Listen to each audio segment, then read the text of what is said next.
soil and water conservation engineering training program. Now let's we have last time we discussed some important rainfall how the precipitation is formed, what are the types of precipitation, okay, how the precipitation is. Now today we are going to discuss the how this precipitation is computed or runoff is computed. Okay, runoff देकर water losses हमें देके तो भी precipitation किस तरह से calculate किया जाता है और जो रेनफॉल होता है runoff होता है वो किस तरह से कैलकुलेट किया जाता है वो हम आज के लेक्चर में पढ़ने वाले हैं और some problems related to this. Okay, किस तरह से प्रॉब्लम्स क्या किया जाता है। तो जनरली runoff क्या होता है, as we know that runoff is any part that runoff is that part of rainfall which imparts excessive. Okay, जो भी रेनफॉल का ज्यादा एक्सेस पार्ट होता है वो क्या करता है, रिवर की ओर जाने लगता है। ठीक है, that moves towards the river, so that part is nothing but runoff and there are generally 3 methods. Okay, generally 4 to 5 methods for determining the runoff. तो उसमें पहली आती है तुम्हारी rational method that is generally used. Okay, उसके बाद होता है CLC curve number method. Okay, उसको बोलते हैं SCS कर्व नंबर मेथड उसको बोलते हैं। ठीक है, उसके बाद होता है कर्व नंबर मेथड के बाद कुक्स मेथड होती है। ठीक है, कुक्स मेथड यूज करते हैं, that is useful for determining the precipitation. उसके बाद होता है हाइड्रोग्राफ मेथड। उसके बाद होता है हाइड्रोग्राफ मेथड हम यूज करते हैं for determining the precipitation run of from the catchment. फिर उसके बाद होता है empirical formulas. Okay, empirical formulas use किए जाते हैं, मतलब with the help of models, with the help of different equations. Okay, we have to determine the rainfall or runoff from the watershed। और जो जनरली यूज करते हैं उसको वो होती है तुम्हारी रैशनल मेथड। ठीक है, तो रैशनल मेथड हम यूज करते हैं, that method we are going to use for determining the precipitation from the watershed or the runoff from the watershed। Okay, तो इसमें क्या होता है अभी देखो one by one. Rational method क्या कहती है, rational method suggests that this is most effective method for the areas where drainage less than for the areas where drainage is less than 80 hectare। मतलब एरिया कितना होता है watershed का, 80 hectare होता है। and not recommended for a routing storm through a basin for a developing or runoff hydrograph। ठीक है, runoff hydrograph develop करने के लिए रिकमेंड नहीं किया जाता है because of this one। Now next is rational method is useful on a simple formula that relates the runoff producing potential। Okay, ये क्या होता है, इसमें runoff producing potential रिलेट करता है। So that is the average intensity of rainfall for a particular length of the time and the watershed drainage area। ठीक है, ये किस पे होता है, watershed drainage area पे ये चीजें मैनेज की जाती है और that is considered in case of rational method। So here the general formula for determining the runoff from the watershed or the peak runoff from the watershed is nothing but that is 0.28 into C into I into A। that is we can also bifurcate this equation as CIA upon 360। ठीक है, तो इसमें क्या होता है, Q जो होता है डिजाइन डिस्चार्ज होता है, C is run of coefficient होता है। ठीक है, C क्या होता है, रन ऑफ कोएफिशिएंट होता है।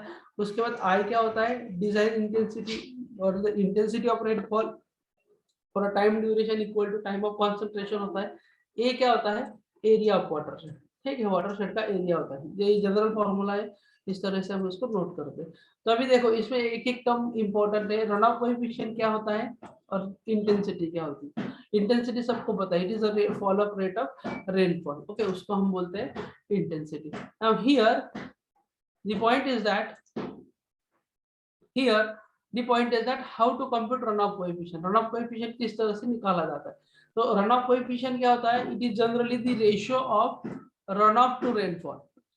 It is generally the ratio of runoff to rainfall. क्या होता है, it is ratio of generally runoff to rainfall. ये दो इसमें रेशियो होता है, देखो। ठीक है, तो इसमें क्या होता है, अभी वाटरशेड में जब भी कोई भी मेरा different land use practices, screen visible है सबको, मतलब जो भी बोर्ड पे राइट कर रहा हूँ दिख रहा है सबको। रन ऑफ कोएफिशिएंट क्या होता है? It is a ratio of runoff to rainfall. Okay, it is ratio of runoff to rainfall. तो ये हमें क्या करना है? डिटरमाइन करना है कि रन ऑफ कोएफिशिएंट किस तरह से डिटरमाइन करोगे. We know the formula for determining peak discharge from the watershed. क्या होता है?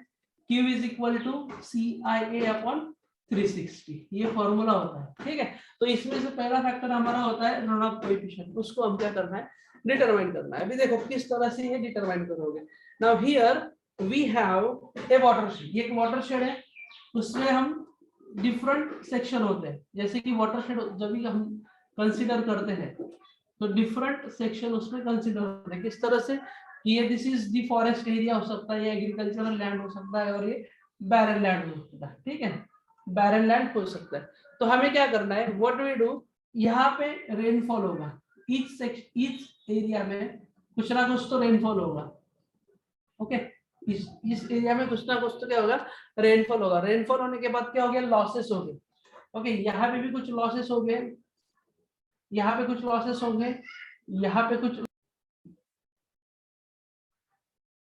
तो रन ऑफ कोएफिशिएंट क्या होता है? It is the part of rainfall that intercepted by, or it is simply the ratio of, it is simply the ratio of rainfall to runoff to rainfall. ठीक है, it is simply the ratio of runoff to rainfall. तो इसमें क्या होता है? देखो runoff coefficient किस तरह से निकाला जाता है और इसका इंपॉर्टेंस क्या होता है. इन अ वाटरशेड, ये एक वाटरशेड, कोई भी वाटरशेड ऐसा कंसीडर करो. हाँ, वाटरशेड मतलब ये बहुत सा एरिया आता है, ये लैक्स और हेक्टर्स में होता है. तो इसमें क्या होता है? एरिया जो होता है, area is divided into number of sections. जैसे भी उसमें एग्रीकल्चरल लैंड हो सकता है, बैरन लैंड हो सकता है, और फिर यूटी मतलब अर्बन एरिया हो सकता है. तो हर चीज में क्या होता है? हर सेक्शन में से, हर एरिया में से जो रन ऑफ कंट्रीब्यूट होता है वो उसका वैल्यू होता है अलग अलग. ठीक है, मतलब जो भी रन ऑफ कंट्रीब्यूट होता है. फॉर एग्जाम्पल यहाँ पे फॉरेस्ट है, consider here it is the forest. Okay, यहाँ पे तुम्हारा एग्रीकल्चरल लैंड है, consider this is agricultural land. यहाँ पे है तुम्हारा बैरन लैंड. ओके, यहाँ पे क्या है? बैरन लैंड है. और यहाँ पे क्या है? तुम्हारा कम्युनिटी, मतलब अर्बन एरिया का कंसीडर करो. तो इसमें क्या होता है? देखो, जब भी प्रेसिपिटेशन होगा तो प्रेसिपिटेशन अगर फॉरेस्ट में हुआ तो वहां पे इंटरसेप्शन लॉस ज्यादा होता है. ठीक है, if the precipitation is in forest तो interception loss is there, infiltration ज्यादा हो जाएगा. मतलब यहाँ से मिलने वाला रन ऑफ होगा वो क्या होगा? कम होगा.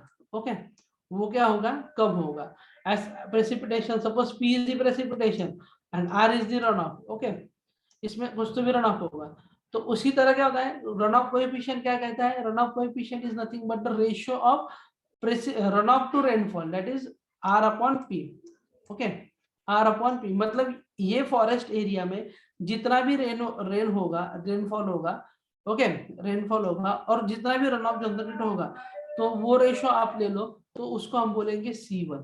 We called it as a C1. इसको कंसीडर. आया ध्यान में? Have you got this? Have you got this concept?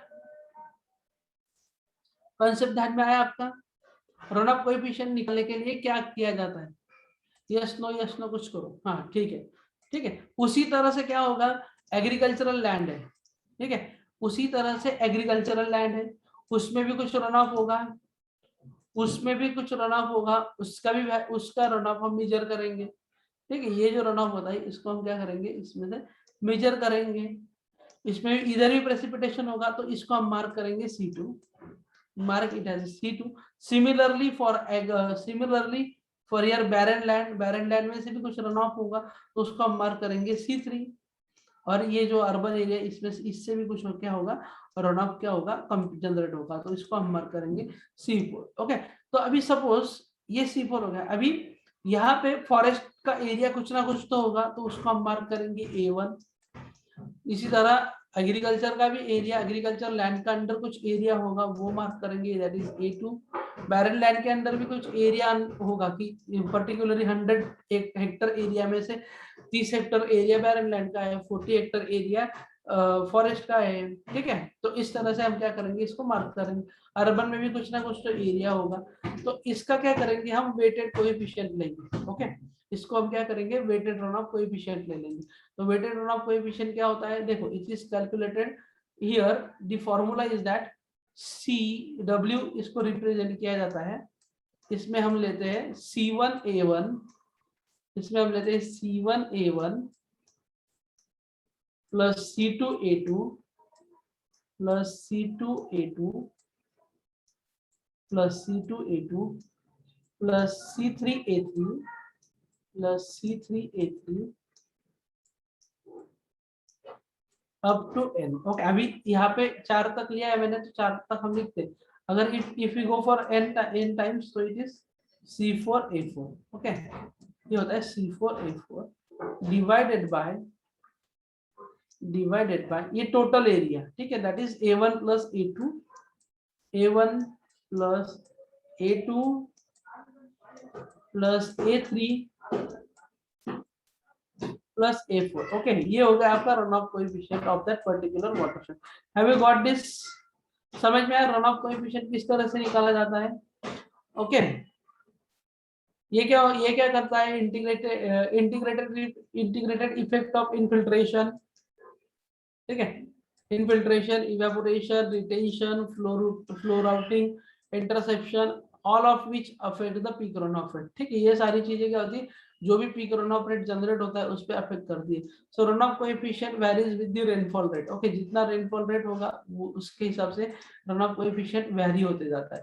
उसके बाद होता है land use and cultivation practices, मतलब कौन से लैंड यूज प्रैक्टिसेस और कल्टीवेशन प्रैक्टिसेस हमने अडॉप्ट किए उसके बेसिस पे। देन हाइड्रोलॉजिक सॉइल ग्रुप के हिसाब से, ठीक है। So this comes under what? Runoff coefficient. समझ में आया रन ऑफ कोएफिशिएंट क्या होता है? Have you got this runoff coefficient? समझ में आया? Yes no, yes no, right in the chat box. Okay, तो नेक्स्ट होता है आपका, इससे रिलेटेड टर्म होती है, अभी देखो ये यहाँ पे हमने रन ऑफ कोएफिशिएंट देख लिया, ठीक है, this term we have to consider. Now next अभी हमें जाना है इंटेंसिटी। ये इंटेंसिटी टर्म के लिए हमें जाना पड़ता है, we have to go for time of concentration, the concept of time of concentration. तो टाइम ऑफ कंसंट्रेशन का देखो, what is time of concentration? It is the time or the time lag to reach the generator runoff at remote point of the watershed to the outlet। Simple क्या होता है, इसको देखो ध्यान में किस तरह से किया जाता है। एक वाटरशेड है, कोई भी ले लो, ओके, सेम हम वाटरशेड पे आएंगे। ये वाटरशेड है, यहाँ पे इसका आउटलेट है, okay, here it is the outlet of watershed, outlet of watershed. Now here this is the most remote point. Okay, ये जो पॉइंट है ये क्या है आपका? मोस्ट रिमोट पॉइंट है वाटरशेड, यहाँ पे पीक पॉइंट है। तो यहाँ से जब यहाँ पे जब रन ऑफ जनरेट होगा, मतलब at the remote point when the runoff is generated and it takes some time to reach the outlet, ठीक है, ये क्या करेगा, ये पॉइंट से, मतलब मोस्ट रिमोट पॉइंट से आउटलेट तक जाने के लिए उसको कुछ टाइम लगेगा, उसको क्या लगेगा, कुछ ना कुछ तो क्या होगा, टाइम लगेगा। ओके, वो टाइम, उसको हम बोलते हैं टाइम ऑफ कॉन्सेंट्रेशन, उसको हम क्या बोलते हैं? टाइम ऑफ कॉन्सेंट्रेशन, ठीक है। ये किस पे डिपेंड होता है? ये टाइम ऑफ कॉन्सेंट्रेशन किस पे डिपेंड होता है? ये जो लेंथ है, ये जो लेंथ है उसके स्लोप पे, ठीक है। यहाँ पे ये जो चैनल लेंथ है, मतलब मेन स्ट्रीम है, उसकी लेंथ, उसकी लेंथ, उसके बाद ये जो चैनल स्लोप है, चैनल ग्रेड भी बोलते हैं, चैनल स्लोप पे डिपेंड होता है। किसपे? ये जो length is the length of the channel, length of the channel and slope, ठीक है, एंड स्लोप, ठीक है, इस पे डिपेंड होता है इस पे, ठीक है। That's why here the relationship is given here, that is in terms of L and S, ठीक है। H by L actually it is, S क्या होता है तुम्हारा? H by L। S क्या होता है? H by L होता है। H by L मतलब क्या? H by L मतलब क्या? H is what? Height difference and L is the total difference between these 2 points। अभी देखो स्लोप, अगर if you want to determine slope from the field, अगर आपको फील्ड से स्लोप निकालना हो तो क्या करना पड़ेगा? व्हाट वी डू, किस तरह से निकालोगे आप? आंसर दीजिए।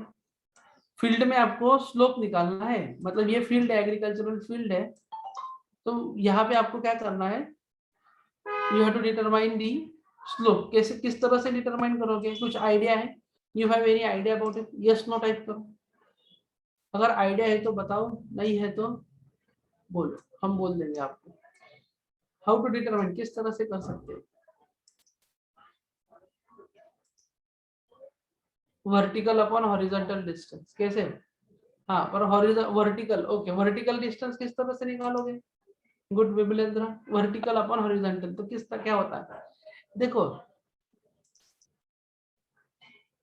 पता है सबको? तो चलो ठीक है, पता है तो भी हम एक बार आपको बता देते हैं कि किस तरह से स्लोप निकाला जाता है लैंड। अगर if you are in a land, land पे अगर आप जा रहे हो तो स्टीप स्लोप होगा, तो उसके लिए कंडीशन अलग होगी, ठीक है। स्टीप स्लोप होगा उसके लिए कंडीशन क्या होगी, अलग होगी।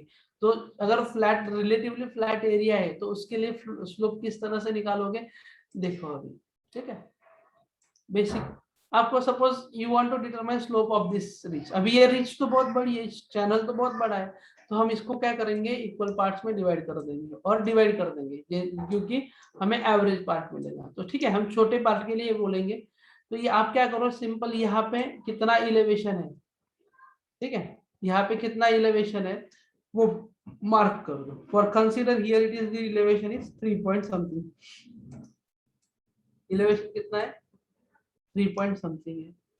और यहाँ पे देखो, यहाँ पे इलेवेशन कंसीडर करो 2 है, मतलब ये नीचे है ना, तो यहाँ पे कितना इलेवेशन मेजर करो।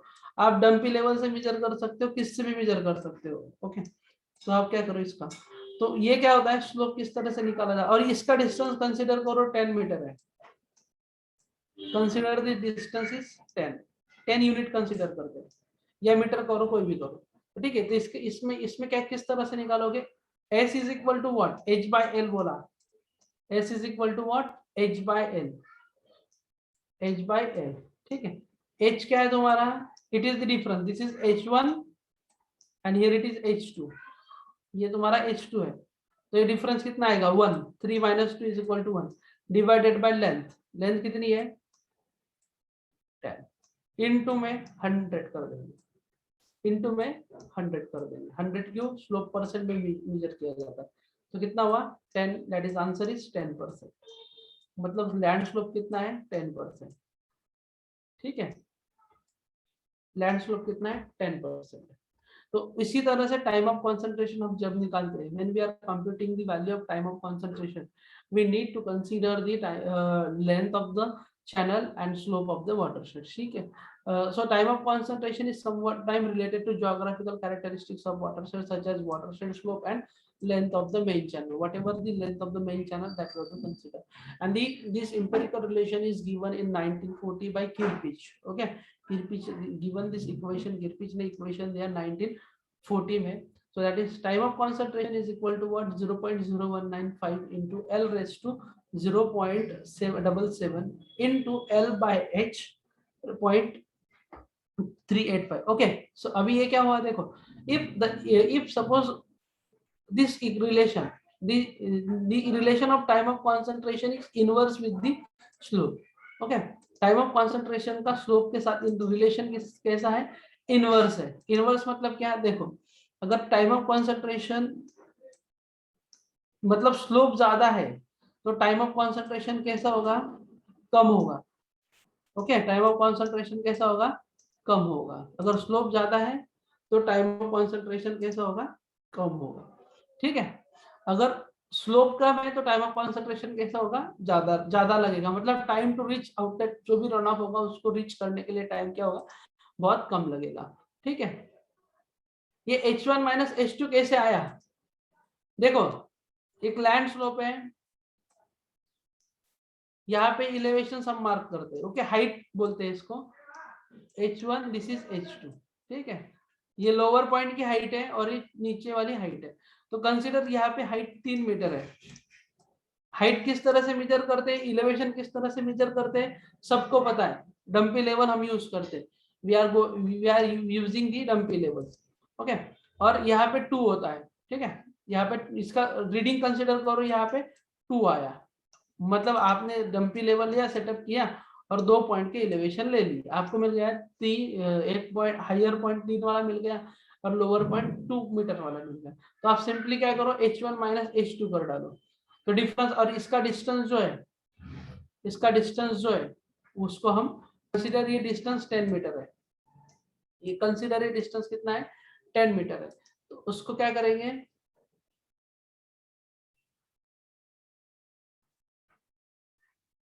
300 और ठीक है कोई प्रॉब्लम है, आप 300 करो 200 करो वो कुछ भी 300 करो 200 करो आंसर वही आने वाला है। ठीक है, तो ये क्या होगा अभी देखो 3 माइनस 2 H1 माइनस क्या बोला फॉर्मूला क्या है एस का फॉर्मूला क्या है H by L is the formula of S. So इसमें क्या होता है डिफरेंस ले लो H1 माइनस H2 कितना होगा that is 1 divided by length is 100 multiply with 100 so answer is 10। तो स्लोप कितना हुआ लैंड का 10% हुआ। What is slope of the land 10%। ठीक है, तो ये चीजें आपकी क्या हुई कंसीडर हो, मतलब आपको इस लैंड का स्लोप मिल। इसी तरह से आप वाटरशेड में जाओ मेन स्ट्रीम का स्लोप कंसेप्ट कलेक्ट करो आपको एवरेज स्लोप मिल जाएगा लास्ट में। ठीक है, तो ये होगा आपका स्लोप के रिगार्डिंग। सो उसी तरह से क्या होता है जब हम टाइम ऑफ कॉन्सेंट्रेशन कंसीडर करते हैं तो स्लोप क्या होता है इनवर्स रिलेशन में होता है। अगर ये इक्वेशन को अनदर फॉर्म में आपने देखा होगा तो इसको हम इस तरह से भी लिख सकते हैं S is equal to TC is equal to ये टर्म इस तरह से होगी 0.0195 into L raised to 0.5 into L raised to 0.77 L raised to 0.77 और इसमें लिखेंगे हम मल्टीप्लाई में S raised to minus 0.385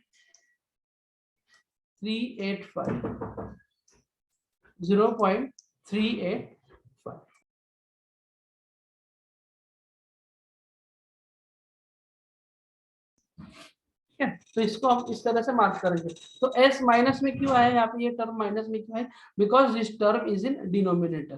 ठीक है, अगर उसको और से डिटेल से उसको लिखा जाए तो हम इसको इस तरह से लिख सकते हैं we to write this term as 1 upon S raise to 1 upon S raise to 1 upon S raise to 0.385।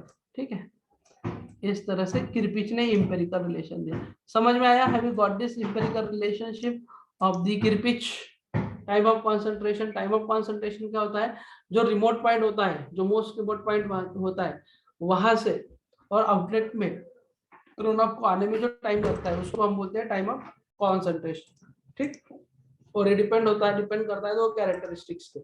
First is slope of the land and another is the length of the main stream channel.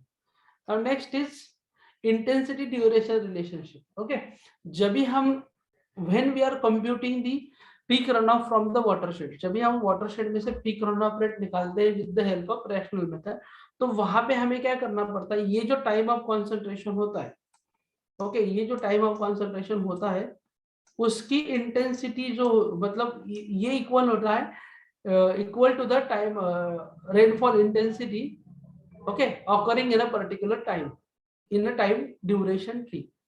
इसमें क्या होता है ये जो time of concentration होता है ये किस पे डिपेंड होता है आईडीएफ रिलेशन पे। ओके, और आईडीएफ रिलेशन में हम क्या करते हैं what we do in IDF relationship we have to determine the intensity of rainfall or the frequency of the rainfall। okay, duration और फ्रीक्वेंसी ऑफ द रेनफॉल। अभी देखो किस तरह से फॉर एग्जांपल सपोज रेन हुआ कंसीडर करो rain होता है 10 घंटे के लिए। ठीक है, रेन कितने घंटे के लिए होता है 10 घंटे के लिए इस तरह से होता है 10 आवर्स के लिए रेनफॉल हुआ। अगर ये 10 आवर्स में कौन से आवर में रेनफॉल इंटेंसिटी क्या थी इन अ 10 hours rainfall what is the intensity of rainfall in a non duration. आपको जो ड्यूरेशन में रेनफॉल डिटरमाइन करना है रेनफॉल इंटेंसिटी डिटरमाइन करनी है तो हम किस तरह से करेंगे देखो ये 10 घंटे में मतलब 2 घंटा मतलब अराउंड 11 to 12 में कितनी इंटेंसिटी हुई मतलब ये क्या हुआ छोटी सी इंटेंसिटी होगी मतलब टोटल ड्यूरेशन कितना हुआ आपका टी। ओके, टोटल ड्यूरेशन कितना हुआ टी आवर्स। अगर टी आवर्स में अगर small T is a time in a which the intensity of the rainfall is we want to measure. Okay, ये छोटे टाइम के लिए हमें क्या करना है, इंटेंसिटी क्या करनी है, मेजर करनी है। तो ये टाइम आपको पता है, मतलब ये टाइम 1 आवर हो सकता है, 2 आवर हो सकता है। तो उसके वो टाइम, वो इंटेंसिटी डिटरमाइन करने के लिए हम क्या करते हैं, इंटेंसिटी ड्यूरेशन फ्रीक्वेंसी रिलेशनशिप निकालते हैं। ठीक है, तो रेनफॉल इंटेंसिटी मतलब आईडीएफ। आईडीएफ क्या होता है, intensity, due for duration, for which duration is rainfall, and frequency what, repetition of that event, मतलब repetition of that intensity. Okay, वो इंटेंसिटी का रिपीटेशन वो डिटरमाइन करने के लिए हम क्या करते हैं, IDF relationship. And it is the intensity duration curve is a set of characteristics of curve that describe the rainfall characteristics to the specific region. Okay, in a many design problem related to the watershed management, it is necessary to know the rainfall intensity at different duration. ठीक है, और at a different return period. अभी देखो, ये जो intensity है हमें हर different duration के लिए पता होनी चाहिए, और different return periods. Okay, return periods मतलब क्या, मतलब अब suppose you are studying designing a structure and you need to go the study of 10 years rainfall, 10 years rainfall, 20 years rainfall, 25 years of rainfall. So this you have to collect it and analyze that all and go through that. Okay, and take into account of probabilistic of rainfall to exceed the certain intensity and its frequency in the selected return period. Okay, मतलब अगर 10 साल का आपका return period है, okay, 10 साल का आपका return period है, और उसको रिटर्न इंटरवल भी बोलते हैं, तो 10 साल में मैक्सिमम इंटेंसिटी का रेनफॉल कितनी बार इसका इवेंट होगा, उसका प्रोबेबिलिटी कितनी हो सकती है, तो ये इंटेंसिटी ड्यूरेशन में कंसिडर करते हैं। तो this equation given give the relationship of rainfall duration, rainfall duration frequency relationship, that is I is equal to k t x raised to x divided by d plus day into n। So यहाँ पे a जो होता है, यहाँ पे duration through which the intensity is determined, T होता है, capital T होता है आपका रिटर्न पीरियड।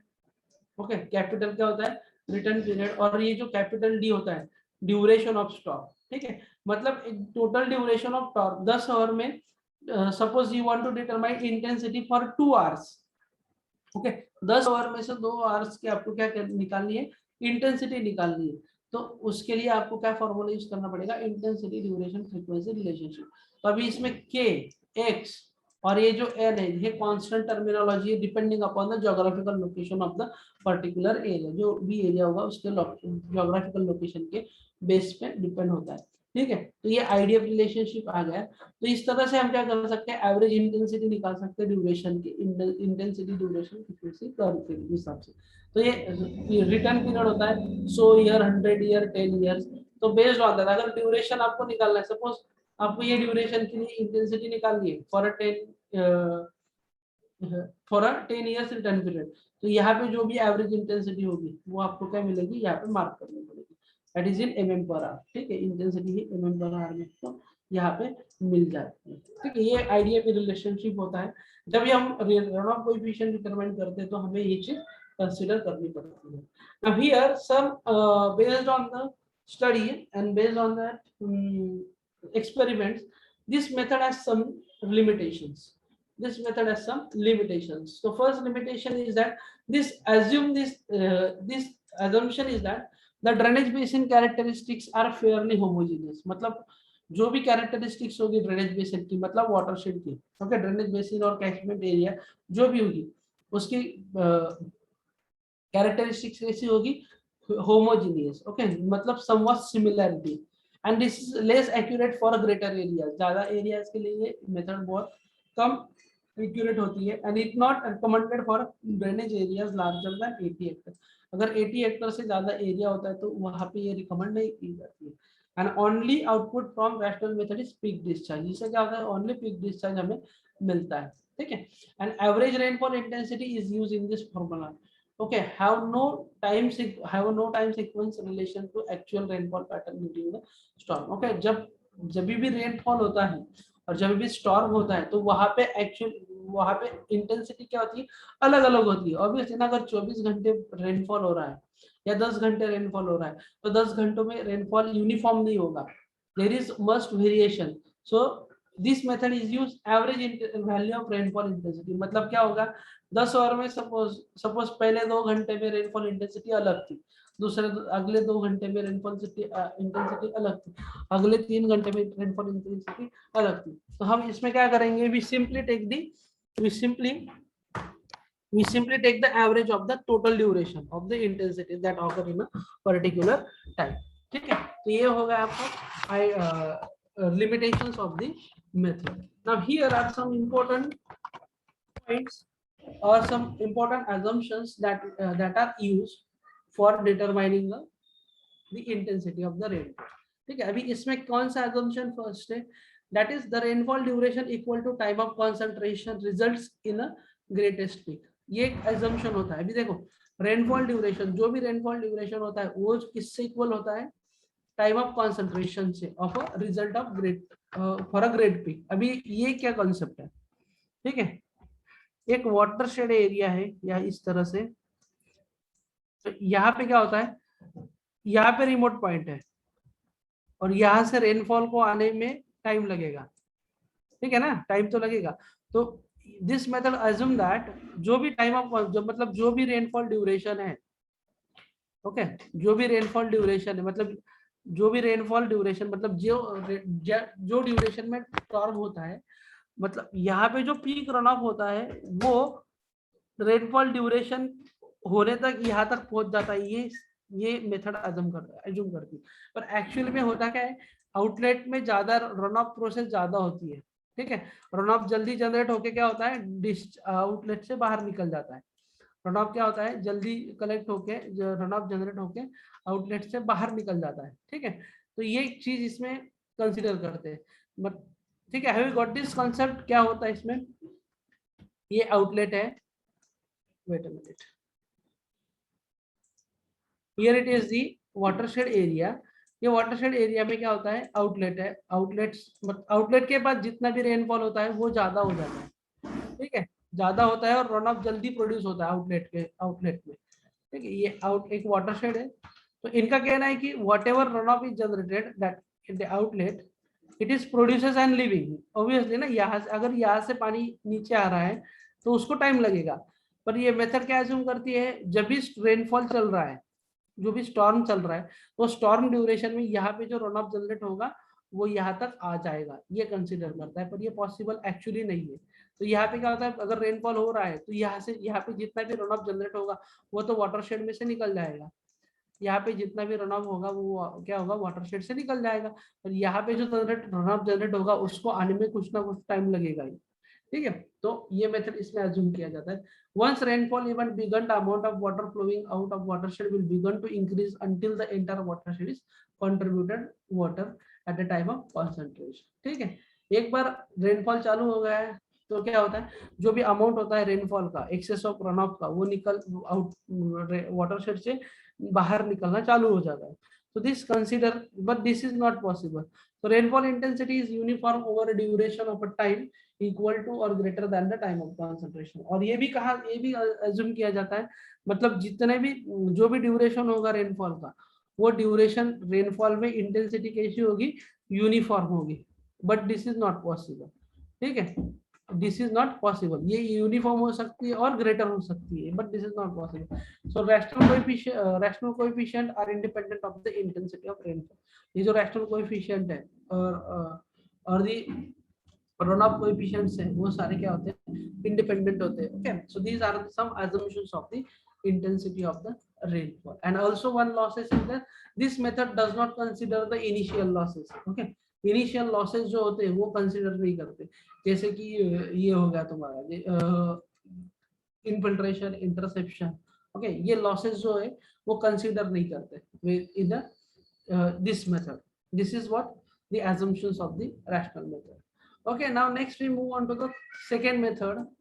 second method सिर्फ बता देता हूँ मैं आपको, that is Cook's method, okay। ये क्या होती है, कुक्स मेथड होती है, थर्ड मेथड। फोर्थ में थर्ड सेकंड मेथड कुक्स होती है, थर्ड होती है SCS कर नंबर मेथड, ठीक है, SCS कर नंबर मेथड। फोर्थ होता है तुम्हारा हाइड्रोग्राफ मेथड, फोर्थ होता है हाइड्रोग्राफ। ओके, हाइड्रोग्राफ पे हम पढ़ेंगे बहुत ज्यादा, हाइड्रोग्राफ बहुत इफेक्टिवली यूज किया जाता है। फिर उसके बाद है तुम्हारा infiltration indices. Okay, infiltration index method होती है, वो भी कंसीडर करते हैं।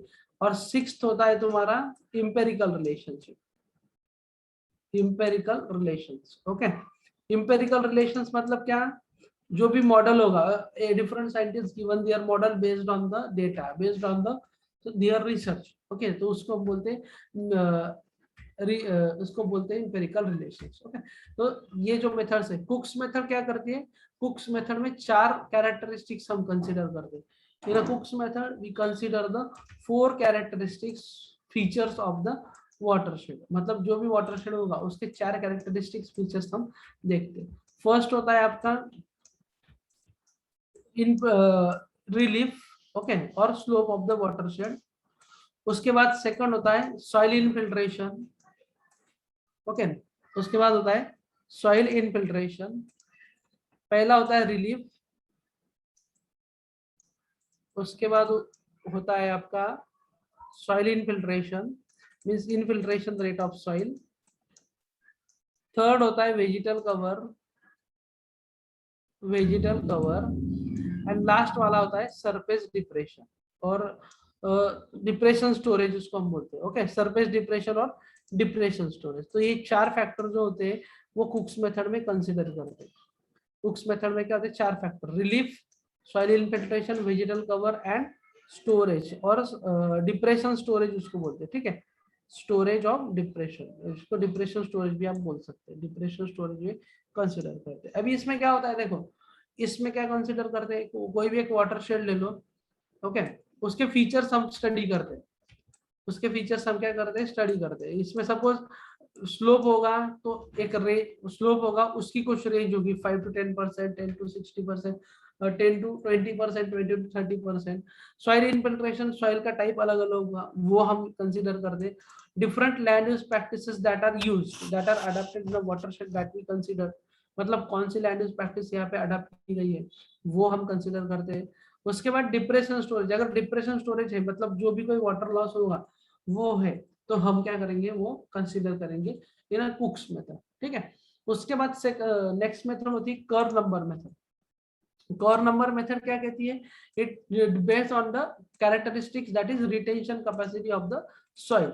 ओके, ये किस पे डिपेंड होता है, रिटेंशन कैपेसिटी और वेटनेस स्टेटस। एससीएस मेथड किस पे डिपेंड होती है, रिटेंशन कैपेसिटी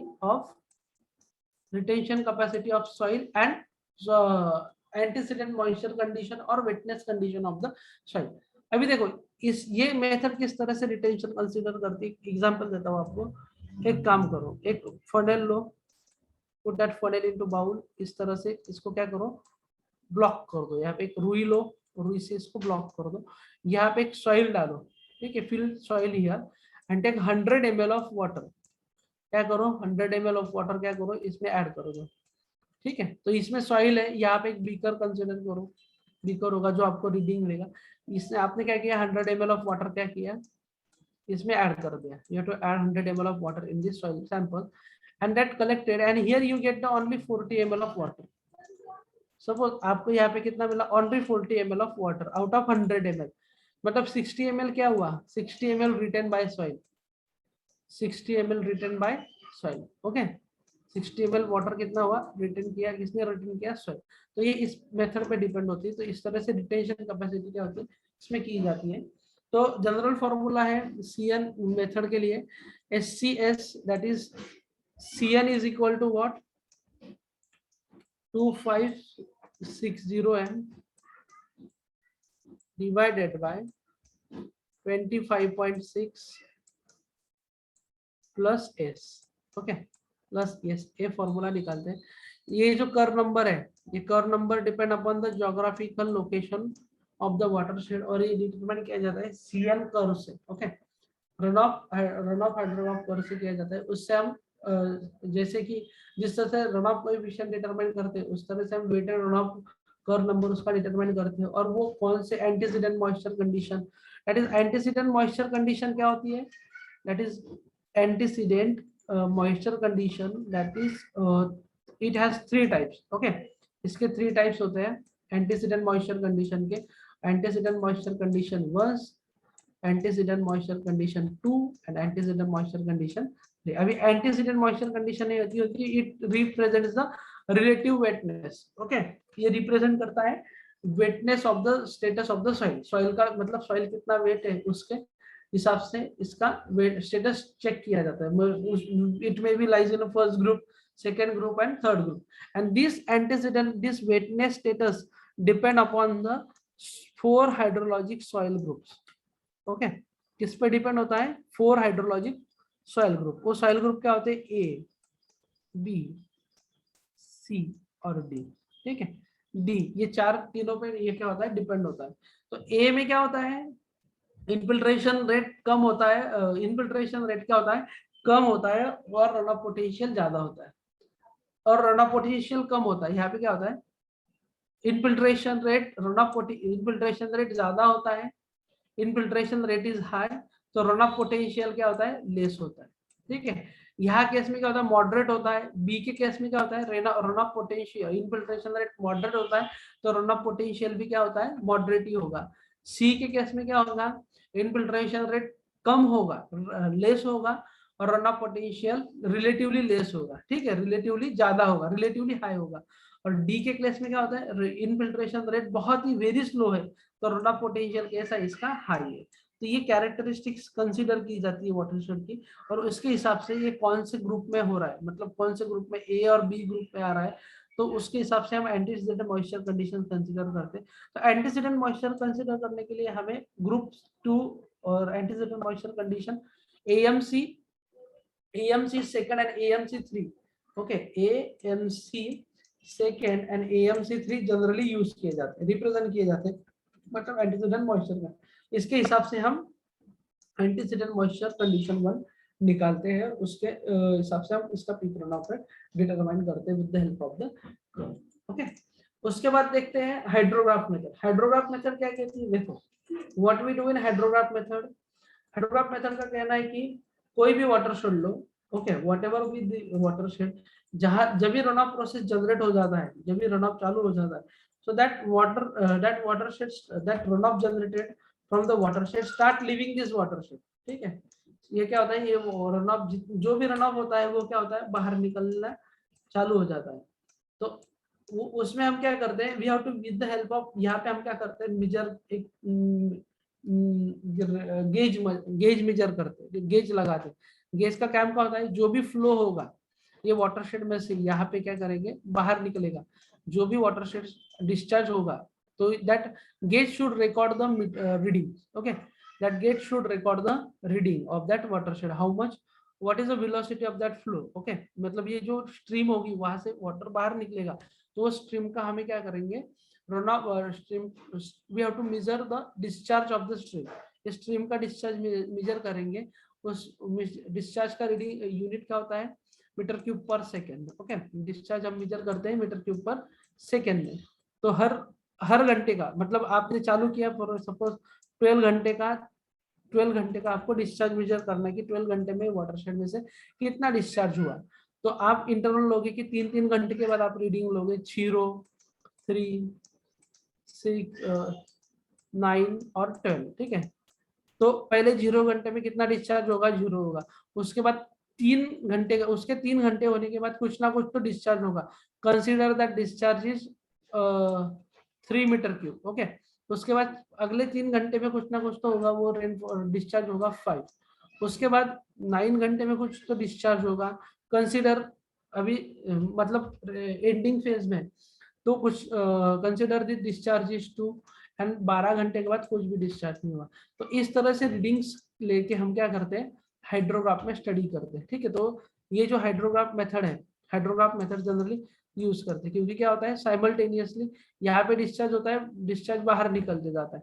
ठीक है, जैसे जैसे बाहर निकलते जाएगा तो एक फेज आएगी, वो क्या होगी? That peak comes under the down. ठीक है, तो हाइड्रोग्राफ क्या होता है? It is generally plot of discharge, cumulative और accumulative discharge, instantaneous discharge versus time. तो इसमें क्या होता है? इस तरह से ये प्लॉट किया जाता है। जैसे कि जैसे इनिशियली क्या होता है? डिस्चार्ज जो है वो ज्यादा बढ़ जाता है, फिर एक समय आने के बाद वो पीक पे आने के बाद वो नीचे आने लगता है इस तरह से। Okay, and it finally reaches to the ground water. ठीक है, वो नीचे क्या होता है, ग्राउंड वाटर में चला जाता है। तो ये आपका हो गया हाइड्रोग्राफ मेथड। ठीक है, तो हम हाइड्रोग्राफ मेथड भी पढ़ेंगे कल के लेक्चर में, हाइड्रोग्राफ मेथड पढ़ लेंगे कि क्या होता है। ठीक है, now next here are some numericals. तो ये न्यूमेरिकल है, आपको न्यूमेरिकल्स अभी सॉल्व करने हैं। ठीक है, you take your calcs based on some, ये न्यूमेरिकल्स है तो आप कैलसी ले लो साथ में, और इसका नहीं तो आप इसका स्क्रीनशॉट ले लो, you have to solve and write it in the message. ठीक है, कल इसके आंसर हम देख लेंगे। समझ में आई ये सारे प्रॉब्लम्स है? देखो अभी ये 2 प्रॉब्लम्स है,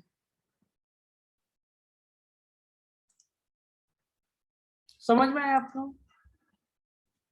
समझ में आया सचिन जी?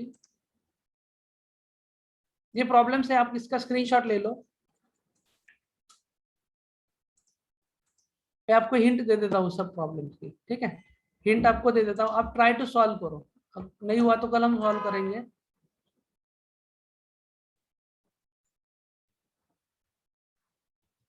लिया क्या स्क्रीनशॉट? चलो नेक्स्ट ये भी ले लो। ये तो ठीक है, ये प्रॉब्लम सेम है, इसका इसका लेना मतलब ये भी सेम है। ये ले लो, estimation of rainfall, missing rainfall आपको निकालना है नॉर्मल रेशो में से। इसका भी एक स्क्रीनशॉट ले लो। 6 प्रॉब्लम्स है, 6 ही प्रॉब्लम आपको सॉल्व करने घर पे। इसका स्क्रीनशॉट ले लो। ले लिया? Have you take it screenshot of this?